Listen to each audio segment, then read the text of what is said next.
জয় রাম সিয়া রাম, সুস্বাগতম মিনি ব্লগে। আজকে সকালবেলা দেখো কাদের সেবা দিয়ে আমাদের দিনটা শুরু হয়েছে। আমাদের পালন ছিল জন্য খুব ভোরবেলা উঠেছিলাম, উঠে এনাদের সেবা টেবা দিয়ে আমরা একটা দারুণ দারুণ একটা সানরাইজ দেখেছিলাম। অনেক ছোটোবেলার কথা মনে পড়ছিল।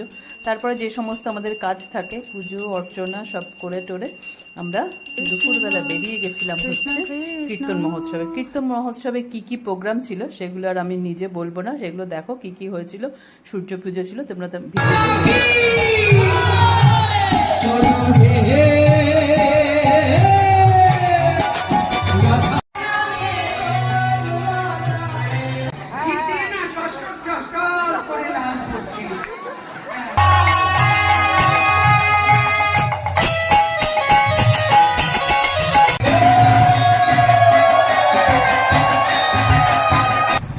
টাটা বাই বাই, দেখা হচ্ছে নেক্সট ব্লগে।